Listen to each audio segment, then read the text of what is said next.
Good morning. This is your girl Nichelle from Healing Out Loud. Today's topic is why leaving is not so easy. This is a good one. I was phenomenal in this. Statistics say that a woman will leave up to 7 times and come back. I did 4 of those times, so statistic is sort of about right. Most abusers study their partners. They learn where you work, who you talk to, how much money you have or you have access to, where your family lives, who's your close, who the closest you are, your daily routines.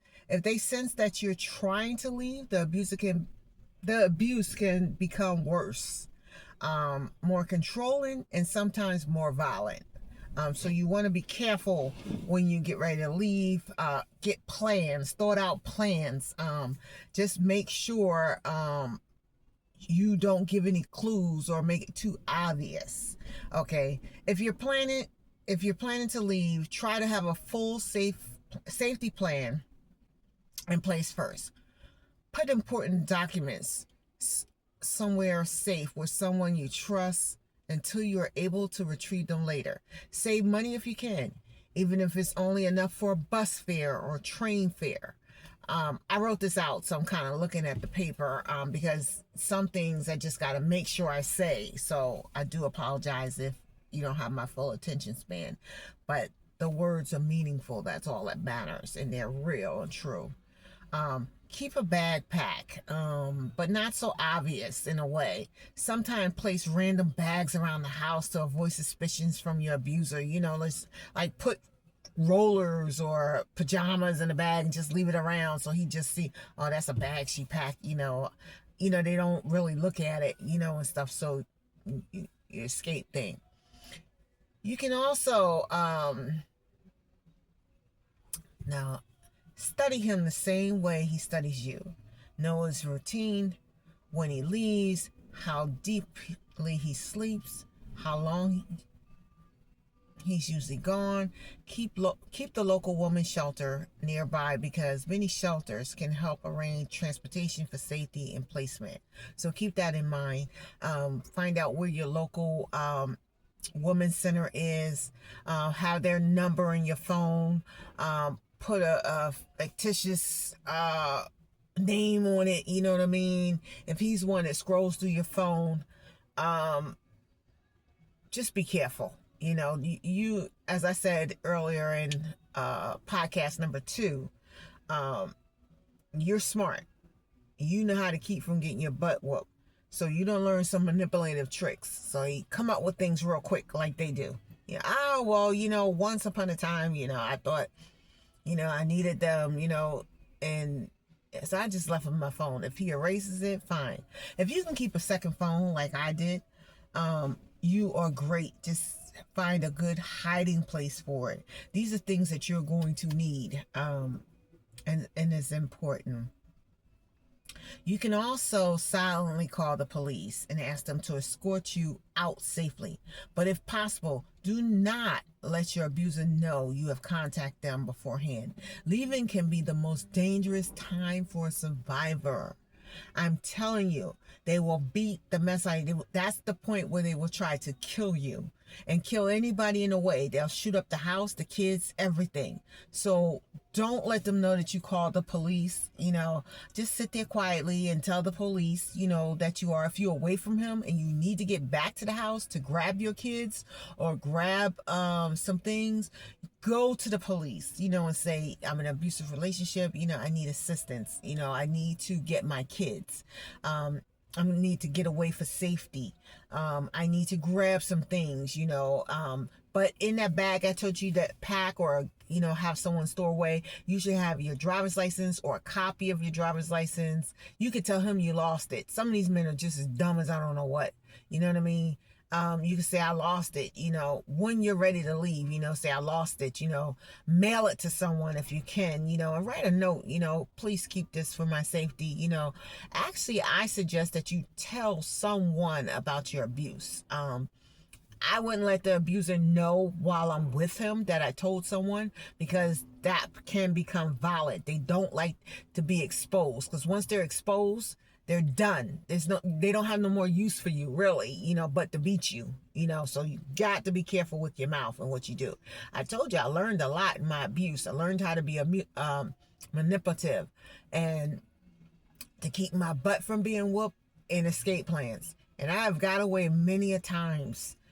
He would come looking for me. He would always find me because I didn't know that he had my phone paired with his and synced, and he could find me. He had things where he knew where I was or track me some type of way. That's how I learned. I don't even use those type of things. I turn all location things off.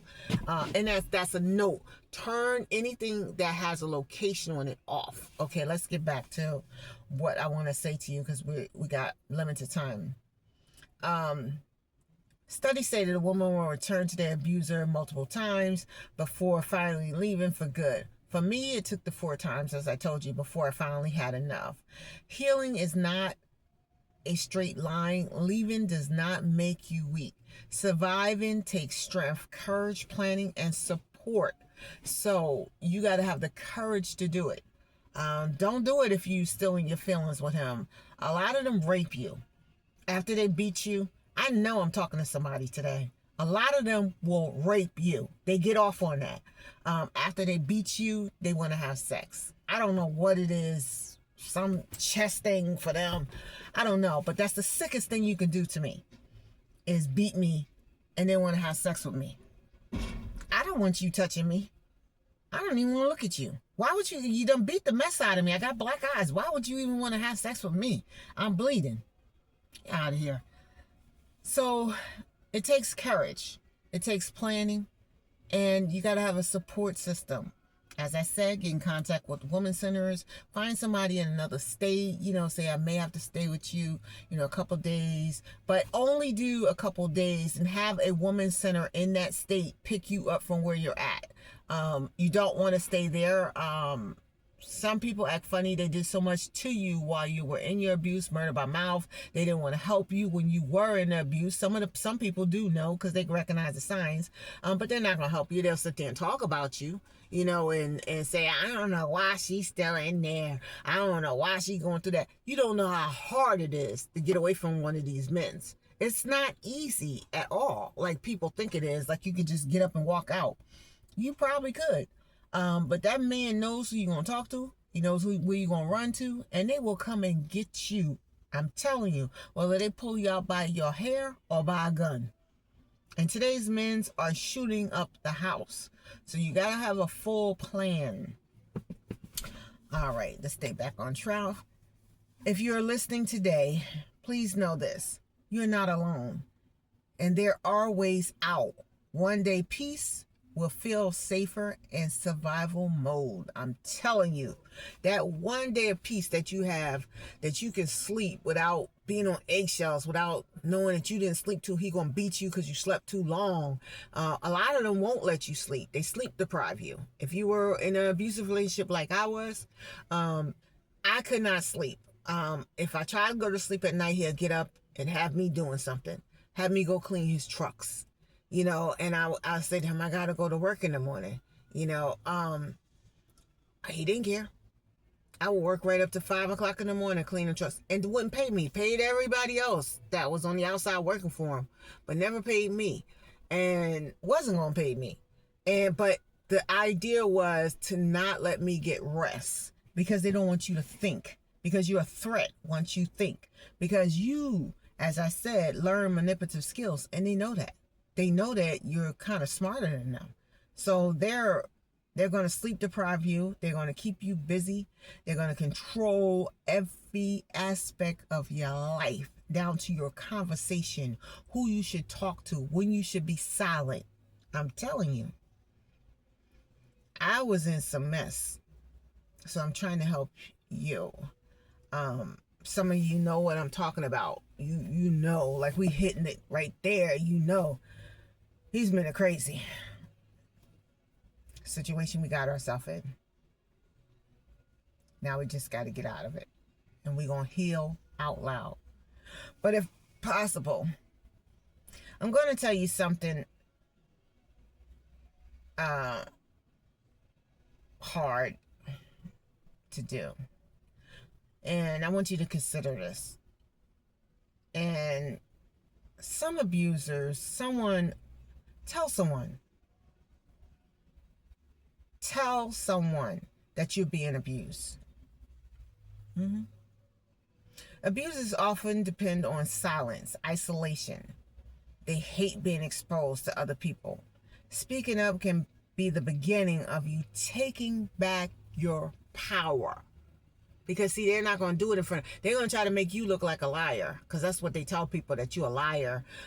You gave them disease. If they're cheating on you and beating you too, you gave them the disease that they got. You ain't no good. You less than a woman. You have no value to you. That's why they don't want you to beautify yourself. That's why they don't want you to put on no nice clothes. You can't go out in the public. And this, no. Tell someone. And if that person confront them, I'm going to tell you what's going to happen. So be ready for it. It's the way how you do it.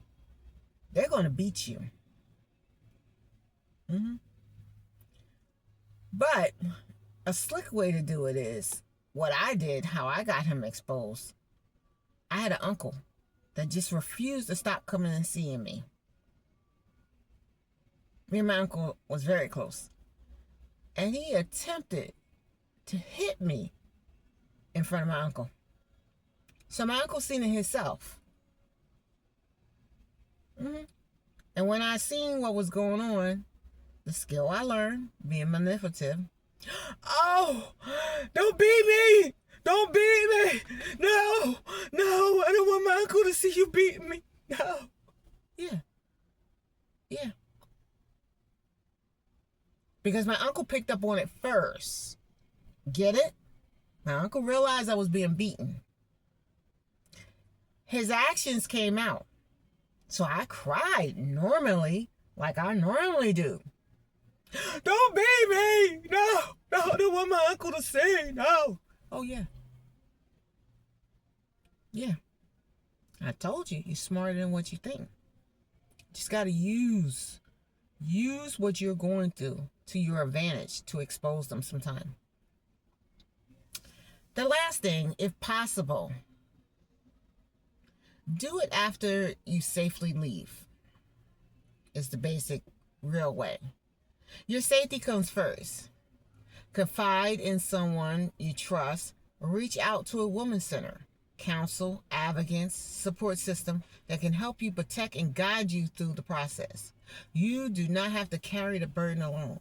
As I said, I am Nichelle. I am with Healing Out Loud. I will always accept a call, anything from anyone that needs help. I've been through it. And when somebody's beating you and you screaming out, help me, somebody help, it's not funny. Whoever's watching this, you think it's funny.